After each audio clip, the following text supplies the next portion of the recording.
¿Qué es lo primero que haces cuando te despiertas? Probablemente revisas el celular, después desayunas viendo YouTube, escuchas música mientras trabajas o estudias, de camino a casa pones un podcast, comes viendo tu serie favorita y mientras estás en el baño seguramente revisas qué está pasando en Instagram. Pero cuando por fin llega la hora de descansar, terminas pasando otras 2 horas viendo TikToks. Incluso cuando consigues por fin la fuerza de voluntad para irte a dormir, muchas veces pones una serie o videos de YouTube para quedarte dormido. Porque de alguna manera parece que ya no basta con hacer solo una cosa. Siempre vamos a necesitar algo más ocupando nuestra atención.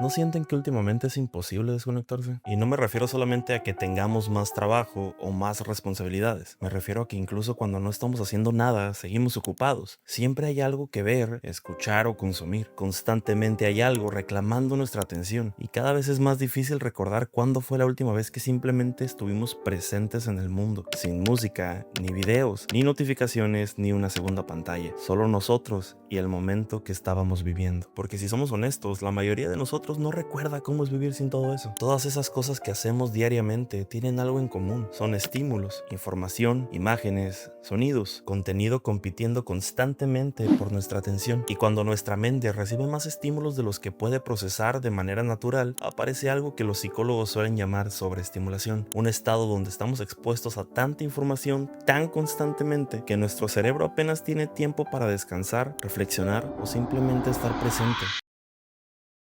Durante muchos años, la velocidad de la vida estuvo limitada por nuestros cuerpos y la naturaleza. Viajar tomaba días o meses, enviar un mensaje podía tomar semanas. Las noticias tardaban tanto en llegar que muchas veces dejaban de ser noticias cuando finalmente aparecían. Y todo empezó a cambiar con la llegada de la revolución industrial. Por primera vez en la historia, las máquinas podían producir más que lo que cualquier humano podría hacer en semanas o incluso hasta en meses. El tiempo comenzó a medirse de forma distinta. La velocidad dejó de ser una ventaja y se transformó en una exigencia. Décadas después, el telégrafo, el teléfono, la radio y posteriormente la televisión redujeron las distancias y el tiempo en el que nos llegaba la información. Ya no dependía de la velocidad de un caballo o de un barco, ahora llegaba casi inmediatamente. Y finalmente llegó Internet, la mayor aceleración de todas. Ya no solo podíamos mover información en segundos, ahora podíamos acceder a cantidades prácticamente infinitas de información en cualquier momento del día. La velocidad dejó de aplicarse únicamente a los objetos o a los mensajes, comenzó a aplicarse a nuestra atención. Ahí fue donde todo cambió radicalmente, porque por primera vez en la historia no solo aceleramos el mundo que nos rodeaba, también empezamos a acelerar la forma en la que pensamos, consumimos y experimentamos la vida. Y lo curioso es que este cambio ocurrió tan gradualmente que nunca nos enteramos en qué momento empezó a ocurrir. No hubo un día específico donde despertamos y simplemente todo era más rápido, solamente fue ocurriendo. Las canciones comenzaron a ser cada vez más cortas, los videos a durar menos, las noticias empezaron a llegar más rápido. Muchas de las respuestas se volvieron instantáneas. Piensa esto por un momento. Antes tenías que esperar meses por la respuesta de una carta de amor. Tenías que esperar que el VHS regresara a la película hasta el principio para volver a verla. Tenías que pausar el video de YouTube antes de verlo para que cargara la reproducción y no se estuviera pausando mientras lo veías. Hoy, esperar se siente como un error en la Matrix. Si una página tarda demasiado en cargar, nos desesperamos. Si una persona tarda mucho en responder, comenzamos a preguntarnos qué diablos pasó. Si un video no nos llama la atención en los primeros 2 segundos, seguimos deslizando. La velocidad dejó de ser una herramienta y se convirtió en una expectativa.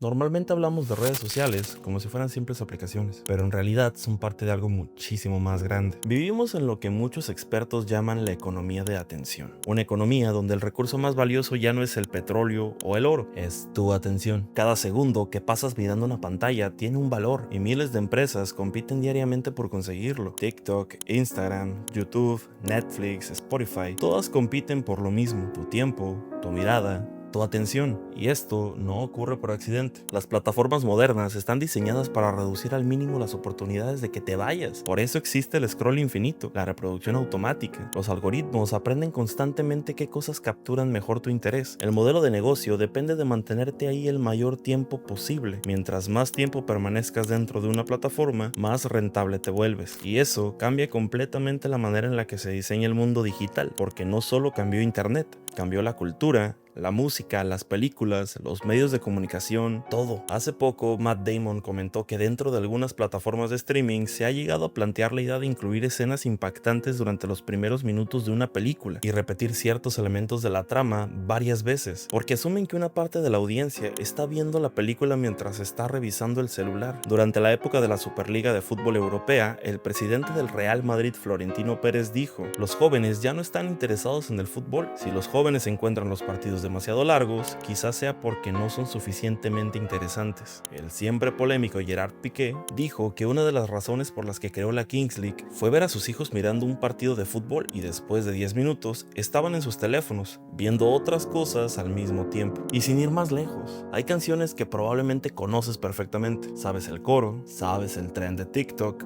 pero nunca has escuchado la canción completa. La música ya no compite únicamente contra otra música, compite contra millones de videos, publicaciones, series, videojuegos, etc. Todo intenta capturar tu atención en todo momento, todo intenta evitar que te vayas, todo intenta ser más rápido, impactante o inmediato, porque en un mundo saturado de estímulos, ser lento puede significar desaparecer, y después de años viviendo dentro de este entorno ocurre algo inevitable: nuestro cerebro se adapta. Porque eso hacen los seres humanos, nos adaptamos, siempre lo hemos hecho. Y parte de esa adaptación ocurre a nivel biológico. Durante mucho tiempo se pensó que la dopamina era simplemente la sustancia responsable del placer. Sin embargo, se ha demostrado que su papel está mucho más relacionado con la anticipación y la búsqueda de recompensas. En otras palabras, la dopamina no aparece solamente cuando obtenemos algo que nos gusta, también aparece cuando existe la posibilidad de obtenerlo. Y pocas cosas explotan mejor ese mecanismo que el internet. Cada vez que nos dan likes, cuando deslizamos hacia el siguiente video o revisamos una notificación, nuestro cerebro entra en un ciclo constante de expectativa. Quizá encontremos algo interesante, quizá alguien nos escribió, quizá aparezca un video mejor que el anterior. Y como la recompensa es impredecible,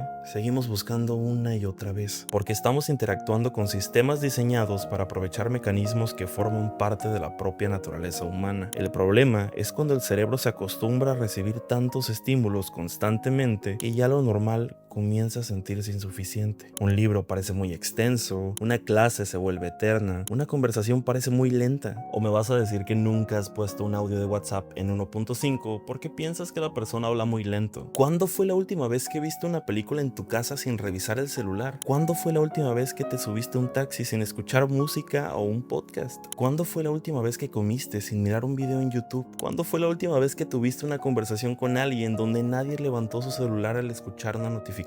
La sobreestimulación no siempre se manifiesta como algo muy evidente. Muchas veces se manifiesta como una sensación constante de ruido mental. Una notificación, una conversación pendiente, una canción de fondo, un video más, otra noticia, otro estímulo. Ninguna de esas cosas parece importante por sí sola, pero juntas terminan saturando nuestra atención. Por eso, muchas personas llegan al final del día sintiéndose agotadas sin haber realizado un gran esfuerzo físico, porque el cansancio moderno ya no siempre viene del cuerpo, muchas veces viene de la mente, de intentar procesar más información de la que realmente podemos asimilar. El filósofo Byung-Chul Han describe nuestra época como una sociedad del cansancio, una sociedad donde siempre sentimos que podríamos estar haciendo algo más, viendo algo más, consumiendo algo más, y quizá por eso incluso el descanso dejó de sentirse como descanso. Tal vez la verdadera consecuencia de vivir tan rápido no es la falta de tiempo, sino la incapacidad de habitar el tiempo que sí tenemos, porque cuando todo compite constantemente por nuestra atención, terminamos estando en todas partes, pero rara vez completamente presentes en alguna. Pero la pregunta más importante ya no es cuánto contenido somos capaces de consumir, sino cuánta de nuestra propia vida estamos realmente viviendo